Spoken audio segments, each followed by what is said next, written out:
بسم اللہ الرحمن الرحیم۔ عمر بن خطاب۔ ایک مرتبہ آپ صلی اللہ علیہ وسلم فرماتے ہیں، ابو بکر اور عمر کسی بات پر کھڑے ہو جائے، ان کے مشورے پر خلاف کبھی نہ کروں گا۔ ابو بکر، تمہاری مثال ابراہیم کی ہے، عمر تمہاری مثال نوح علیہ السلام کی ہے۔ ابو بکر، تمہاری مثال عیسیٰ علیہ السلام کی ہے، عمر فاروق تمہاری مثال موسیٰ علیہ السلام کی ہے۔ آپ مسجد آئے، دائیں طرف ابو بکر تھے، بائیں طرف عمر فاروق تھے۔ آپ نے کہا، دیکھو، اسی طرح قیامت کے دن ہم اٹھیں گے، میرے دائیں طرف ابو بکر ہوں گے، میرے بائیں طرف عمر ہوں گا، اور ہم ہاتھوں میں ہاتھ دیے اٹھائے جائیں گے۔ ماشاءاللہ۔ حضرت عمر وہ ہے جو اسلام کے دوسرے خلیفہ تھے۔ حضرت عمر وہ ہے کہ جن کا نام لینے کے لیے دل مضبوط کرنا پڑتا تھا۔ وہ اسلام کے اتنے کٹر تھے کہ غصے میں انہوں نے اسلام ختم کرنے کا فیصلہ کیا، لیکن جب یہ آیات پڑھی، سورہ طٰہٰ، بسم اللہ الرحمن الرحیم، اللہ کا نام لے کے جو بڑا مہربان اور نہایت رحم والا ہے، تو عمر نے اسلام کو وہیں قبول کر دیا۔ حضرت عمر نے جب ایمان لائے، ایک ایک کے کافر کے گھر گئے اور دروازے پر کھڑے ہو کر کہا، میں تمہیں بتانے آیا ہوں، میں محمد نبی صلی اللہ علیہ وسلم کا نوکر بن گیا ہوں۔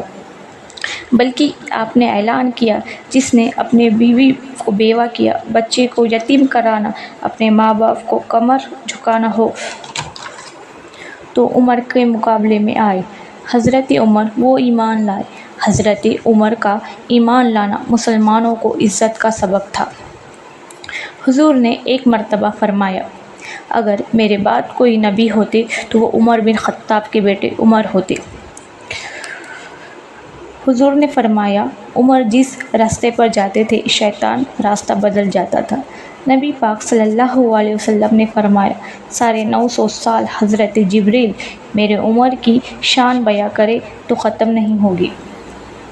دوستو، آپ جانتے ہو حضرت عمر کون تھے؟ حضرت عمر وہ ہے کہ ہمارے نبی صلی اللہ علیہ وسلم خود اللہ سے مانگا تھا۔ حضرت عمر وہ ہے جنہوں نے 22 لاکھ قربہ میل اسلام کا جھنڈا لہرایا تھا۔ حضرت عمر وہ ہے کہ ہمارے نبی صلی اللہ علیہ وسلم نے فرمایا، اگر میرے بعد کوئی نبی ہوتے وہ عمر ہوتے۔ حضرت عمر وہ ہے کہ شیطان بھی اپنا راستہ بدل دیتا۔ حضرت عمر وہ ہے جن کی بہادری پر یہودی لوگ مجبور ہو گئے تھے یہ کہنے کے لیے، اگر عمر 10 برس اور حکومت کرتے، پوری دنیا میں حضور صلی اللہ علیہ وسلم کا نافذ کر دیتے۔ حضرت عمر رضی اللہ تعالی عنہ وہ ہے جو آج ہمارے نبی صلی اللہ علیہ وسلم کے قدموں کے آرام کر رہے ہیں۔ حضرت عمر کی کچھ نصیحتیں ایسی ہیں، جو آدمی زیادہ ہنستا ہے اس کا رعب کم ہو جاتا ہے، جو مذاق زیادہ کرتا ہے لوگ اس کو ہلکا اور بے حیثیت سمجھتے ہیں، جو باتیں زیادہ کرتا ہے اس کی لغزشیں زیادہ ہو جاتی ہے، جس کی لغزشیں زیادہ ہو جاتی ہے اس کی حیا کم ہو جاتی ہے، جس کی حیا کم ہو جاتی ہے اس کی پرہیزگاری کم ہو جاتی ہے، جس کی پرہیزگاری کم ہو جاتی ہے اس کا دل مردہ ہو جاتا ہے۔ لیکن آج کے نوجوانوں کو دیکھو، اتنا مذاق کرتے ہیں، اتنا ہنستے ہیں کہ دانت نکالنے لگتے ہیں، لیکن یاد رکھو، زیادہ ہنسنے سے دل مردہ بن جاتا ہے۔ یہ ہمارے حضرت عمر کی نصیحتیں تھیں۔ انہوں نے کہا ہے کہ زیادہ ہنسنا انسان کو مردہ بنا دیتا ہے۔ ایک مرتبہ حضرت عمرو بن العاص مصر کے گورنر تھے۔